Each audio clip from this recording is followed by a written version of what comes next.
If you're into Game Boy, there's a good chance you'll like my new Neo Geo Pocket Color series too. Every Thursday I'm reviewing a new Neo Geo game. Just join the PO3 Patreon or become a channel member here on YouTube.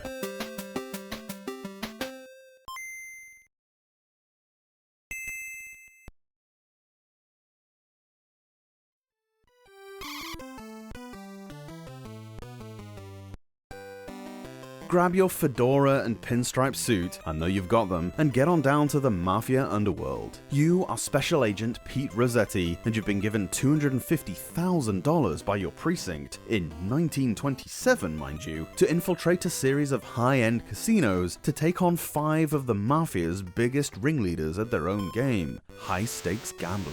The first option gives you the chance to practice any of the 4 games: blackjack, slots, video poker, or craps. These serve, just as the name suggests, as a chance to see how the games work. They're mostly intuitive. Craps is perhaps a little complex in terms of placing your bets and so on, but other than that, they work as they should. Don't be put off that you can't gamble particularly large sums in this mode, as the real juice of the game is in the competitive mode anyway. You'll first take on Machine Gun Max at blackjack, at a $10,000 buy-in. They weren't kidding when they said high stakes, huh? Straight away you'll be ushered over by a totally above board dude called Shady Sam, pretty sure he was in Elder Scrolls 4, who tries to tempt you into buying cheats such as an ace or a king to keep up your sleeve, the ability to see the next card or discreetly swap your hands, and they all cost a chunk of change. Let's just say the crime bosses don't exactly play fair themselves, so don't worry too much about honor here. Manage to earn more than Max, and you'll get more credits for the last part of the game. Then you move on to the next stage, playing slots against Max again. Shady's back, of course.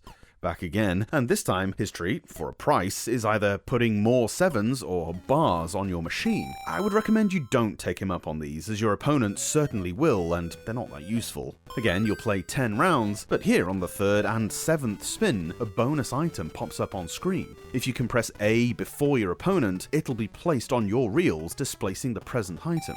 It's probably always worth buying. Some are a lot more expensive than others, mind, but be quick with your decision making, else the other guy will almost certainly not think twice about snatching it up.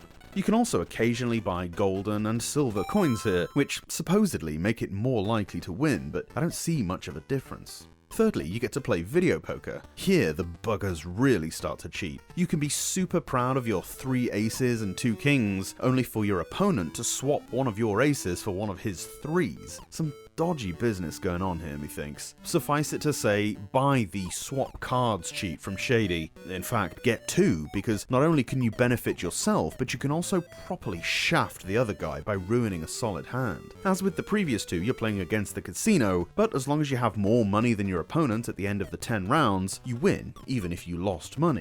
The aim in the first 3 rounds is to earn more than your opponent over the course of the 10 rounds. If you do manage this, you'll get an extra $10,000 and more credits to use during the draw poker part at the end of the game. Each round you win gives you 5 credits, lose and you'll only get 2. Now, you're playing against the mafioso. It's draw poker, so you can't see the other guy's hand. You have to see bets, raise, fold, all that good stuff you see in movies and such. The credits are what's important here. Sure, you need to have more money than the other guy, but if you lose a hand, you have to pay a credit. The game isn't over until a player runs out of credits. Then the winner is whoever's pot is biggest.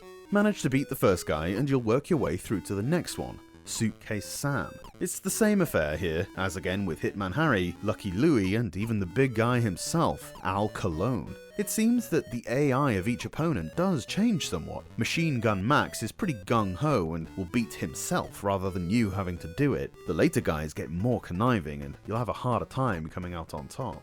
Casino games are inherently quite fun, especially as it's not your own cash you're risking. The addition of the story mode is the jewel in the crown here though. Simple it may be, but you get way more involved than you'd imagine. The characters weren't given a lot of depth, they don't say anything and only get one screen dedicated to their descriptions, but you inevitably fill in the gaps yourself and it is satisfying as heck when you bankrupt one. It's slightly a shame that the order of the games is the same for each boss. Some variation might have kicked it up a notch further, and although you can practice playing craps, it never comes up in the story mode. That's alright, I didn't really understand it anyway.